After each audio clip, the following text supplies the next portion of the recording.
As I can see, मुझे जो बोलने का मौका दिया है biomass in facilitating rural economy, इसके ऊपर मुझे बोलने के लिए समय दिया गया है।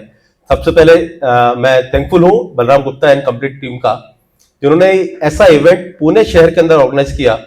पुणे जो हार्ट ऑफ वेस्टर्न इंडिया है, जो मशीनरी की जहां पर सुगंध आती है जिस मिट्टी के अंदर, वहां पर सर ने हमको मौका दिया। और मैं थोड़ा सा इस पर इंसाइट लाऊंगा। कल भी मैंने बोला था बायोमास इंडस्ट्री के बारे में, और मैं जो देख रहा हूं ये इवेंट बहुत अच्छा जा रहा है। काफी सारी यहाँ पर पब्लिक आ रही है, पूरे इंडिया से आ रही है, और मैं मानता हूं कि इसका बड़ा इंपैक्ट हमारे पूरे भारत में जाएगा इस इवेंट का। राइट, चलिए coming to topic, biomass in facilitating rural economy.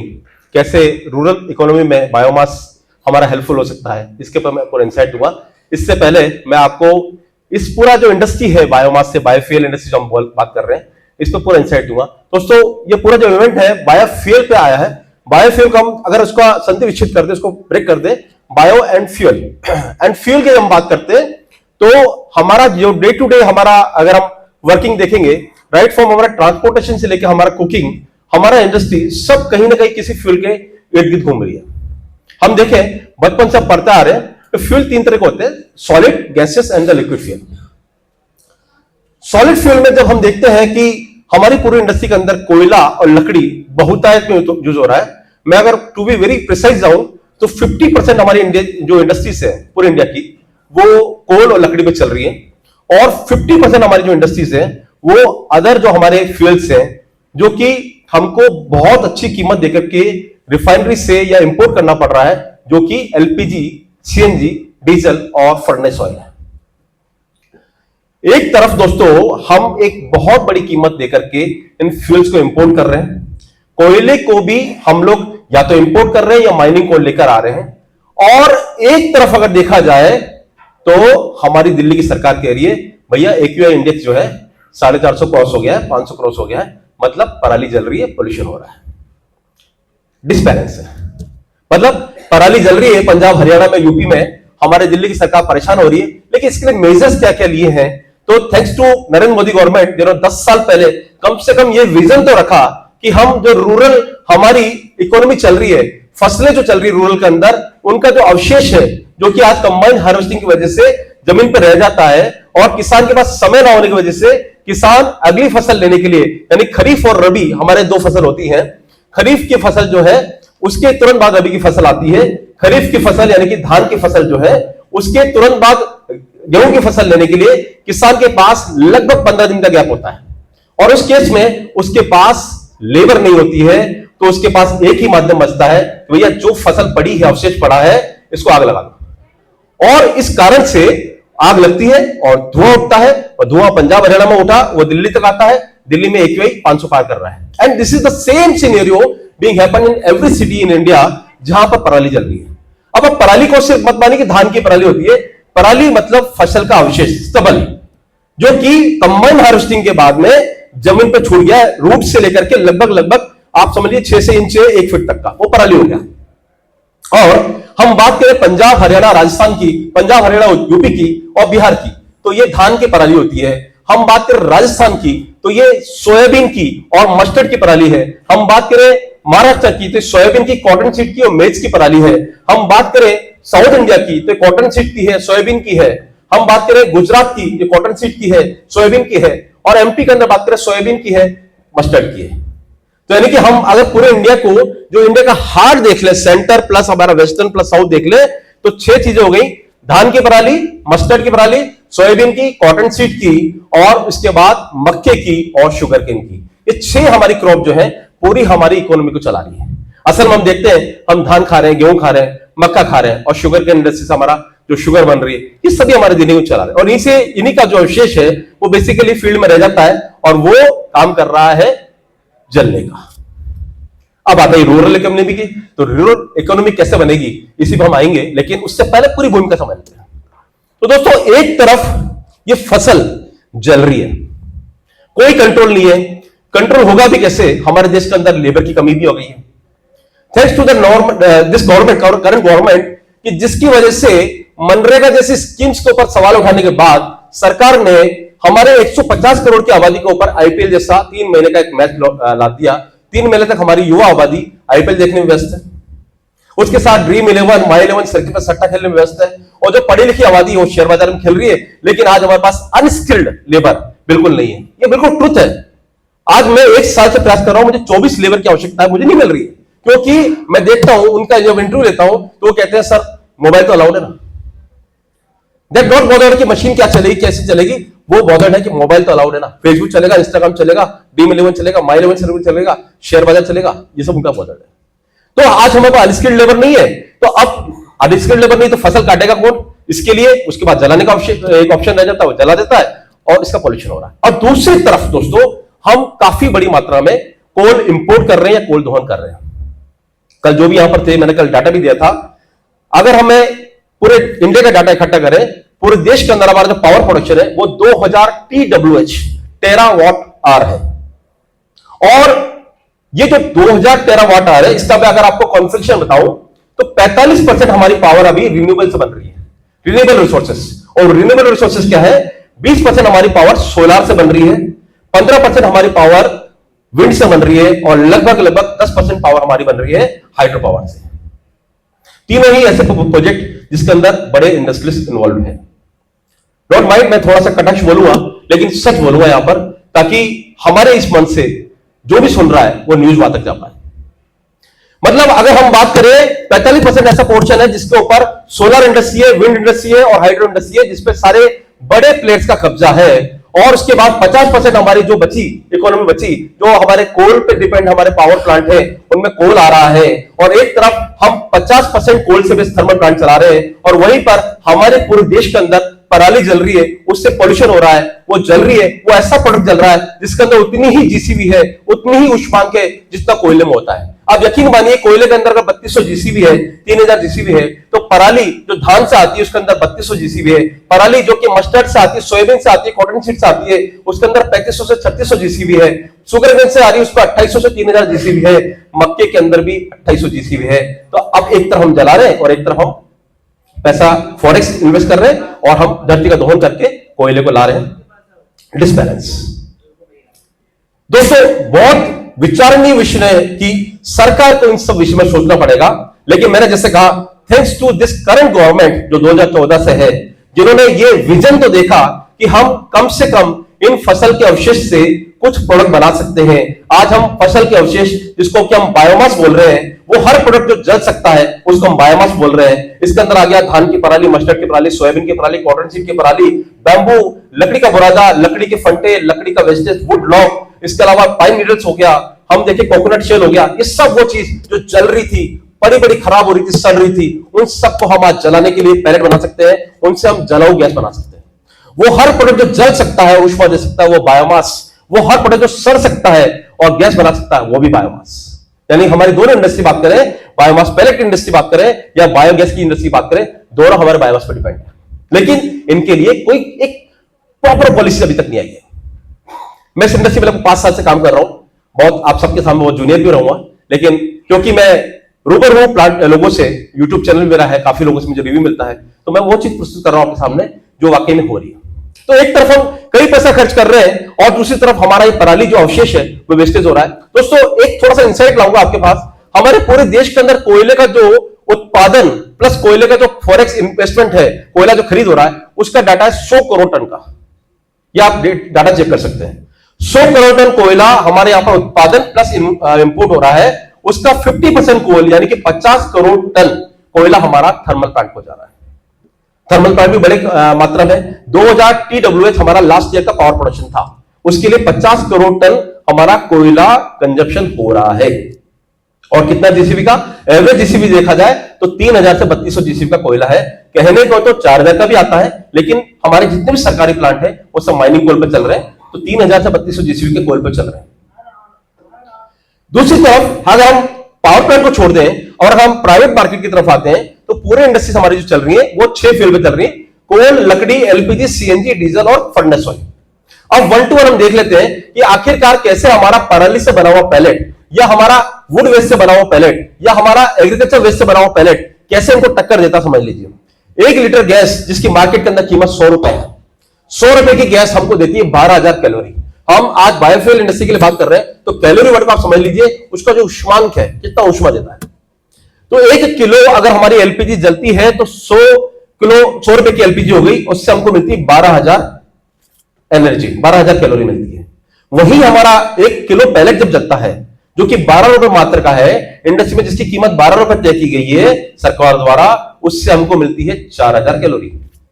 यानी कि अगर हमको गैस के बराबर एनर्जी चाहिए, 12,000 कैलोरी चाहिए, तो हमको 4,000 गुणा 3 यानी 3 को पैलेट जलाना पड़ेगा। यानी जो काम आपका 100 रुपए में हो रहा है वो 36 रुपए में हो जाएगा। This is very practical. 100 रुपए का काम आपका 36 रुपए में हो जाएगा। डीजल आपका 90 रुपए का आ रहा है, उसके अंदर 8,000 ऊष्मा है, उतना ही काम आपका 24 रुपए में हो जाएगा, क्योंकि 4,000 गुणा 2, 24 रुपए काम हो जाएगा। फर्नेस ऑयल आपका 9,000 ऊष्मा दे रहा है, उसकी कीमत है 60 रुपए का, यानी कि फर्नेस ऑयल का जो कीमत है 30 रुपए में हम काम कर लेंगे, आधी कीमत काम कर लेंगे। यानी कि अगर हम बात करें सीएनजी, एलपीजी, डीजल और फर्नेस ऑयल, इनसे आधी कीमत पे दोस्तों हम अपने एग्रीकल्चर वेस्ट है, उससे पैलेट बना करके उससे हम काम ले सकते हैं। लेकिन इसके ऊपर कितना रुझान सरकार का है, ये देखने की बात है।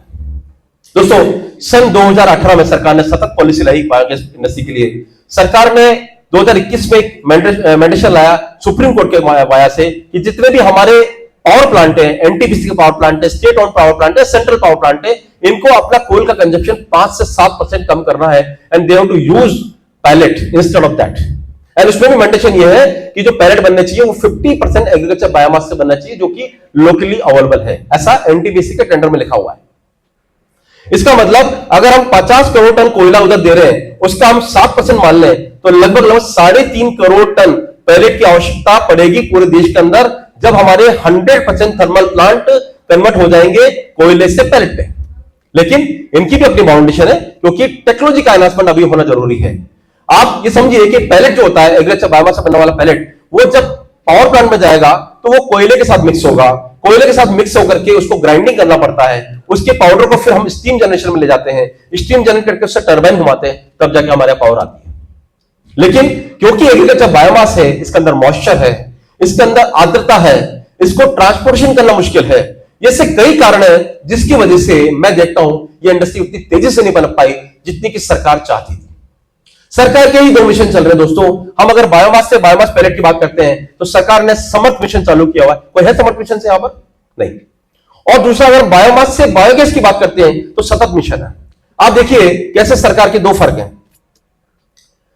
सतत मिशन कहता है कि अगर आप बायोमास से गैस बनाना चाहते हैं या कंप्रेस बायोगैस का प्लांट लगाना चाहते हैं तो हम आपके लिए 15 साल का एलओआई करेंगे। अगर आप में से कोई भी इच्छुक है तो सबसे पहले आपको कंपनी फॉर्म करना है, जीएसटी नंबर लेना है और आपका 15 साल का एलओआई हो जाएगा।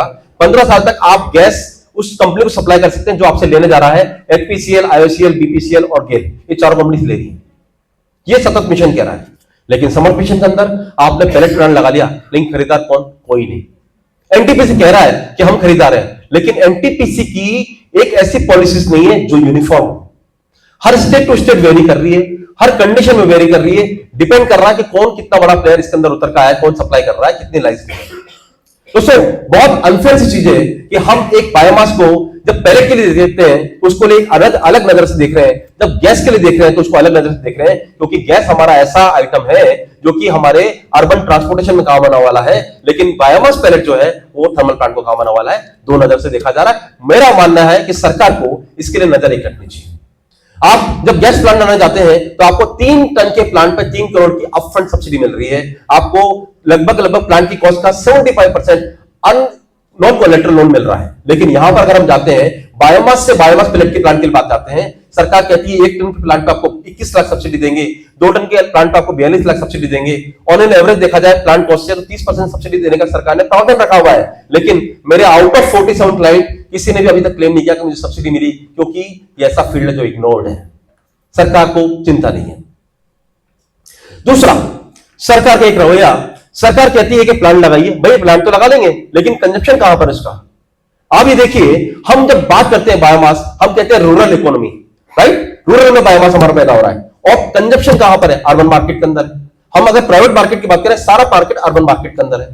हम इस गाड़ी के अंदर, जो गाड़ी 14 चक्कर की गाड़ी हमारी होती है, उसके अंदर बायोमास पैलेट को 35 टन ट्रांसपोर्ट कर सकते हैं, उसके अंदर हम कोल भी लगभग 35 टन का आसपास ट्रांसपोर्ट कर सकते हैं। लेकिन उसी के अंदर अगर हमको बायोमास ट्रांसपोर्ट करना हो, एग्रीकल्चर बायोमास ट्रांसपोर्ट करना हो, तो 6 टन जाएगा।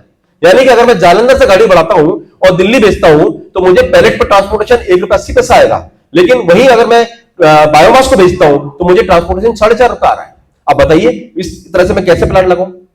इंडस्ट्रीज बैठे हैं सब शहरों में और बायोमास पड़ा है गांवों में, कितना बड़ा गैप है, क्या पॉलिसीज है? That need to be check by the government. क्योंकि अगर हम रूरल इकोनॉमी को इग्नोर कर देंगे तो हम इस लाइन में पढ़ पाएंगे। ये पिछले 5 साल से ये डिपार्टमेंट गवर्नमेंट की फोकस में है।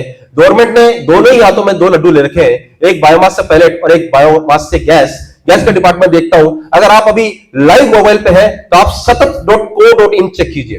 खोलिए अपनी वेबसाइट, खोलिए सतत.co.in चेक करेंगे तो सन 2018 से अभी तक बायोगैस के अंदर सरकार की 2237 एलओआई हो चुकी है। आप चेक कर सकते हैं डाटा को, 2237 एलओआई हो चुकी है और उसमें से जो प्लांट चल रहे हैं वो 76 प्लांट चल रहे हैं।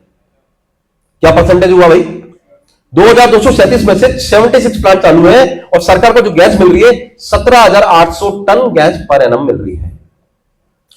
क्या डाटा है? 2237 में से 76 प्लांट चल रहे हैं, 76 प्लांट। रीजन क्या है? आपको सिर्फ ये नहीं कि आप गैस प्लांट लगा लीजिए, गैस प्लांट लगाने का सिस्टम भी फैसिलिटेट कीजिए। हम कैसे गांव में प्लांट लगाएंगे? आज तक मुझे ऐसा प्लांट बता दीजिए गांव में लगाओ, बायोगैस का प्लांट लगाओ। आप मुझे ऐसा प्लांट बता दीजिए गांव में लगाओ बायोमास पैलेट का, क्यों नहीं लग पा रहा है? क्योंकि बायोमास वहां पड़ा है। सरकार को थ्रू पॉलिसी लानी पड़ेगी, गांव से शहर के अंदर पैलेट लाने का सिस्टम, गांव के अंदर बायोमास को कैसे कन्वर्ट करें पैलेट में, यह सिस्टम लाना पड़ेगा, तब जाकर के हम बात कर पाएंगे। दोस्तों, हम जब बात करते हैं बायोमास से रूरल इकोनॉमी कब फैसिलिटेट होगी, तो तभी होगी जब सरकार इन सबको एक निगाह से देखेगी। हमें बायोमास का early disposal at the village point, हमको उसके बारे में सोचना पड़ेगा, तभी जाकर हम सोच सकते हैं। क्योंकि मैंने बताया कि 400 किलोमीटर अगर बायोमास पैलेट को आपको ट्रांसपोर्ट करना है तो आपको ₹1.10 से लेकर ₹1.80 ट्रांसपोर्टेशन देना है। लेकिन अगर आपको बायोमास को ट्रांसपोर्ट करना पड़ा तो ₹4 से ऊपर कॉस्टिंग है, तो आपके पास कॉस्टिंग कम आ रही है बायोमास पैलेट को ट्रांसपोर्ट करने में। इस तरह से आपको प्लांट लगाना है विलेज एंड पे, तब जाके आप रूरल इकोनॉमी को शूट आउट कर पाएंगे। अन्यथा ये आज हम 2024 में मिल रहे हैं, 2029 में दोबारा मिलेंगे, तब भी हम यही खड़े होंगे। सब्सिडी इतना बड़ा मैटर नहीं है, सब्सिडी मिलती है नहीं मिलती है। एक आदमी को अगर 2 करोड़ के प्लांट पे 42 लाख सब्सिडी मिल जाएगी तो बहुत बड़ा काम नहीं हो जाएगा, लेकिन उसके लिए क्लियर पॉलिसीज कैसे परचेस होगा वो होना चाहिए। जब मैं बात करता हूं बायोमास से बायोमास पैलेट की पूरी इंडस्ट्री को देखता हूं तो छत्तीसगढ़ के अंदर 1000 जीसीबी का ₹2.24 मिल रहा है, महाराष्ट्र के अंदर ₹2.32 मिल रहा है 1000 जीसीबी का पैलेट का। क्यों भाई? छत्तीसगढ़ कौन सा स्टेट है, महाराष्ट्र कौन सा स्टेट है, अलग अलग क्यों? एक स्टेट पॉलिसी लाइए आप, हर आदमी को रेट दीजिए ताकि वो काम कर पाए। और जब तक हम नॉन टॉरिफाइड पैलेट पे बनने नहीं पाते हैं, उससे पहले सरकार बोल देती है आप टॉरिफाइड पैलेट बनाओ। टॉरिफाइड पैलेट का रेट भी क्या देते हैं आप? ₹2.58 देते हैं कल्पेश भाई, ₹2.58 देते हैं 1000 जीसीबी का।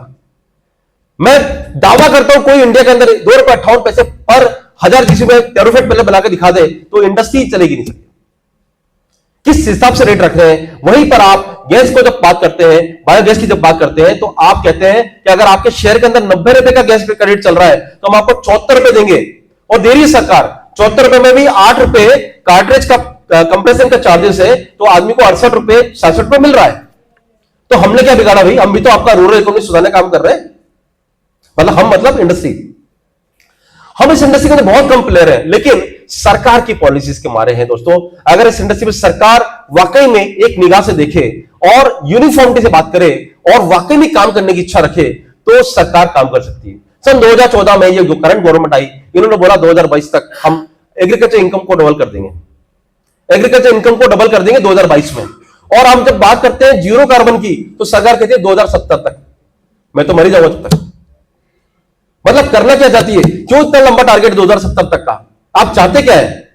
आप पॉलिसीज को लाइए, अगले 10 साल की पॉलिसी बनाइए। आप 2014 में एग्रीकल्चर फार्मर की इनकम डबल करने का सपना देख सकते हैं 2022 तक, लेकिन आपको 70 चाहिए, 2070 तक जाना कार्बन रिमूव करने के लिए। ऐसा क्यों? क्योंकि सरकार वाकई में इस दिशा में अभी निष्क्रिय है। सरकार को बहुत कुछ सोचना पड़ेगा, लेकिन क्योंकि मैंने अगेन सबसे पहले थैंक्स बोला गवर्नमेंट को कि उन्होंने इस दिशा में सोचा तो सही। जो एक हमारा अवेल किया हुआ था, ऐसा फील्ड था जो इग्नोर था, सरकार ने सोचा इस दिशा में हम कुछ इंडस्ट्रीज काम कर पा रहे हैं, हमारे 4-5 लोग मैन्युफैक्चरिंग करके इस पे काम कर पा रहे हैं, बहुत बड़ी बात है। लेकिन हम जो देखते हैं वो आपको शेयर कर रहे हैं। रूरल इकोनॉमी बढ़ाना है तो सबसे पहले हमको रूरल इनकम को जनरेट करने के लिए वहां पर प्लांट लगाने पड़ेंगे। प्लांट लगाना बड़ी बात नहीं दोस्तों, इन्वेस्टर बैठे हुए हैं, लेकिन एक पॉलिसी लानी पड़ेगी। मेरा भाई कोई भी प्लांट लगाना चाहता है गांव के अंदर, उसको बोलते हैं आपको इंडस्ट्रियल कन्वर्ट करना पड़ेगा, आपको पोल्यूशन सर्टिफिकेट लेना पड़ेगा। मतलब मेरा नाम बेनाम और मुझे ही पोल्यूशन सर्टिफिकेट लेना पड़ेगा। मैं ग्रीन फ्यूल का प्लांट लगा रहा हूं भाई, ग्रीन फ्यूल का, आप खुद ने नाम लिया ग्रीन फ्यूल का, लेकिन उसके लिए मुझे पोल्यूशन सर्टिफिकेट लेना पड़ेगा। आप देश के अंदर गंगा नदी के अंदर कूड़ कचरा डाल रहे हैं और उसको मां बोल रहे हैं। पूरा विश्व नदी को मां नहीं बोलता, लेकिन नदी को साफ रखता है। और हमारे उल्टा होता है, हमारे यहां पर अगर आपको पोल्यूशन सर्टिफिकेट लेना है किस प्लांट के लिए? ग्रीन फ्यूल के प्लांट के लिए। जब आपने नाम ही क्यों दिया ग्रीन फ्यूल का भाई इसको, तब मुझे पोल्यूशन सर्टिफिकेट लेना है। मेरे कई क्लाइंट एक साल पहले मुझसे मिले, सर मेरे पास 500 एकड़ फार्मिंग है, मैं प्लांट लगाना चाहता हूं। मैंने ठीक है लगाइए, दिक्कत क्या है? साल भर बाद मिलते हैं, साल भर पहले उसको बायोमास मिल रहा था 50 पैसे का और आज मिल रहा है 1.5 रुपए का। पूरा सर अब तो प्लांट नहीं लगाऊंगा क्योंकि एक साल के अंदर बायोमास की प्राइसेस में हाइक हो गई। क्या मतलब? हमने ऐसे कई इंडस्ट्रियलिस्ट पिछले कई सालों में खो दिए दोस्तों। और इन सबको आगे नहीं खोना है तो सरकार को अभी भी आंखें खोलनी पड़ेगी और इन सबको एक नजरिए से देखना पड़ेगा, एक तराजू में तोलना पड़ेगा, तब जाकर के हम काम कर पाएंगे। इंडस्ट्री बहुत सुनहरा भविष्य है, क्योंकि हम जब बता रहे हैं आपको कि एलपीजी सीएनजी डीजल की तुलना में जब हमारा लगभग आधी कीमत पे या 1/3 कीमत पे काम हो रहा है तो कितना भविष्य है। मैं आपको एक डाटा बताता हूं जो मैंने खुद ने दिल्ली में सर्वे करके किया। दिल्ली शहर के अंदर 1.5 साल पहले 2 साल पहले कोल मैन हुआ था और दिल्ली शहर में लगभग जितनी भी इंडस्ट्रीज है वो मिडिल क्लास इंडस्ट्रीज है। मिडिल क्लास मतलब फूड प्रोसेसिंग इंडस्ट्री है या कास्टिंग की इंडस्ट्रीज है, लोहे की फर्नेस वाली है, बर्तन वाली है, या छोटे छोटे प्लांट हैं, छोटे छोटे यूनिट्स हैं। और ये छोटी छोटी यूनिट होती है तो हर यूनिट के अंदर कोई ना कोई बॉयलर जलता है या फर्नेस जलती है। और जब बॉयलर फर्नेस जल रहा है तो हमें याद आती है 6 फ्यूल की, लकड़ी, कोयला, एलपीजी, सीएनजी, डीजल और फर्नेस ऑयल। दिल्ली शहर के अंदर जब सरकार ने बैन किया कि कोयला जलाना नहीं है आपको, तो दिल्ली शहर के अंदर पिछले 2 साल के अंदर जो मार्केट है बायोमास पैलेट का, वो मैं बताता हूं दोस्तों। दिल्ली एनसीआर, जिसके अंदर हम दिल्ली, पलवल, फरीदाबाद, गाजियाबाद, नोएडा, सोनीपत, पानीपत, मेरठ, बहादुरगढ़, कोशिकला, मथुरा, इन 6-7-8 जगहों को मानते हैं। इसका टोटल मार्केट अभी दिल्ली शहर का जब टोटल 5% कन्वर्जन हुआ है ट्रेडिशनल फ्यूल से, यह है 2,500 टन पर डे का। कल्पेश भाई 2,500 टन पर डे का मार्केट है। और अगर लगभग 70% कन्वर्जन हो जाता है हमारी इंडस्ट्री का तो यह मार्केट होगा 10,000 ton to 15,000 ton per day का दिल्ली का मार्केट होगा। बट इस मार्केट को हम कैप्चर कैसे करेंगे? क्योंकि इस इंडस्ट्री की 3 बड़े चुनौतियां हैं। पहला है प्रोक्योरमेंट, दूसरा है प्रोडक्शन और तीसरा है सेल्स। सेल्स मुझको आंखों के सामने दिख रही है। मैंने बोला दिल्ली के अंदर मार्केट 10,000 से 15,000 टन का है पर डे का। मैंने बोला आपको तो 50 करोड़ टन का अगर 5-7% कन्वर्जन हो जाता है तो वो मार्केट है 3.5 करोड़ टन का। लेकिन पहला अंग जो हमारा है प्रोक्योरमेंट का, वो गड़बड़ाता है। मैं आज प्लांट लगाना चाहता हूं, फार्मर के सामने जाता हूं, फार्मर मुझे कहता है कि मैं आपको 50 पैसे में दे दूंगा, 1 रुपए में दे दूंगा। लेकिन जब वो फार्मर देखता मेरा प्लांट लग चुका है, वो मुझे कहता है यार सर रेट बढ़ गई, 1.5 रुपए हो गया। फिर थोड़े दिन बाद बोलता है 2 रुपए हो गया। आपने राइस का दाम तय कर दिया, एमएसपी लिया है, आप गेहूं का एमएसपी लिया है। अगर आपको थ्रू आउट पॉलिसी चाहिए तो आप वेस्टेज का भी एमएसपी लाओ, वेस्टेज की रेट तय करो कि इस शहर के अंदर, इस मार्केट के अंदर वेस्टेज इस रेट पे बिक सकता है। अगर एक वेस्टेज की रेट फिक्स हो गई, कई लोग मुझे बोलते हैं अभी कि सर हमारे यहां तो पंजाब के अंदर अभी भी वेस्टेज हम फेंक ही रहे। आपने अभी पिछले दिनों जब दिल्ली में हल्ला था पूरा, जब पॉल्यूशन का, आपने देखा होगा दिल्ली के अंदर AQ index, air quality index 450 से 500 था। उस समय पर मैंने जो डाटा देखा, 17% पंजाब और हरियाणा के अंदर पराली जलाने के केसेस में कमी आई है, लेकिन 83% अभी भी जल रहा है। तो जल क्यों रहा है? क्योंकि उसके पास समय नहीं है। लेकिन अगर आप उसको एक मिनिमम प्राइस बता देते हैं और कलेक्शन सेंटर बता देते हैं आप वहां पर, यानी कि हर 3 गांव में से एक बीच वाला प्लांट तो प्लांट लगा ले, बीच वाला गांव तो, और 2 प्लांट अगर कलेक्शन सेंटर का काम करें और कलेक्शन करना चालू कर दें और उसकी प्राइस फिक्स हो जाए, तो मैं आपको बताता हूं कि अगले 5 साल में आप इस इंडस्ट्री में उछाल देखेंगे। रूरल इकोनॉमी की हम जब बात करते हैं तो हमारे गांव के लोग बड़े भोले होते हैं, बड़े भोले होते हैं। उन सबको ऐसे ही बरगलाया नहीं जा सकता, उन सबको थ्रू आउट पॉलिसी लानी पड़ेगी, उनकी एमएसपी बनानी पड़ेगी, वेस्टेज की भी एक मिनिमम सेलिंग प्राइस अगर बना देते हैं तो मुझे लगता है हर आदमी ये बेचिंत हो जाएगा, बेफिक्र हो जाएगा कि मेरा इतना तो वेस्टेज का दाम मिलेगा ही सही। और इस तरह से हमारे कुछ कंपनी जैसे बायोफ्यूल सर्किल है और कुछ और कंपनीज में देखता हूं वो अच्छा काम कर रही हैं, आज कलेक्शन का काम कर रही हैं, और हमारे यहाँ पर ऐसी चैनल डेवलपमेंट की जरूरत है जो कि रॉ मटेरियल को खरीद करके किसी भी जगह पर ट्रांसपोर्ट कर पाए। और मैं मानता हूं कि सरकार ने जैसे सीबीजी प्लांट के लिए 20 किलोमीटर का दायरा लाया कि हर 20 किलोमीटर में सीबीजी प्लांट होना चाहिए, इसी तरह से सरकार को बायोमास से बायोमास पैलेट के लिए भी प्लांट के लिए एक लिमिटेशन लानी चाहिए कि हर 10 किलोमीटर में 20 किलोमीटर में आप प्लांट लगाइए, ताकि 50 किलोमीटर के अंदर जो हमारा बायोमास लेवल होता है उसका खर्चा 30 पैसा होता है, ताकि हम सर्वाइव कर पाए।